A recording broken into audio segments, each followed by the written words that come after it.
In this video, I'll show you how to book a flight with Klarna. It's super easy. So let's get started.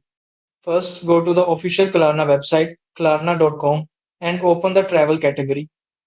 Klarna isn't supported on every platform, so you'll need to choose a travel site that accepts it.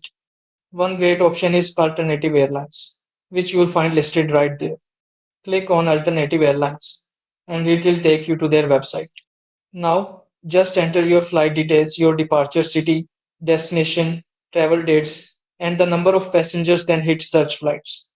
Once the available flights appear, look for the ones that show Klarna as a payment option. Select your preferred flight, fill in your passenger information, and scroll down to the payment section. If you see Klarna listed, choose it, then complete the checkout process using Klarna's Buy Now Pay Later feature.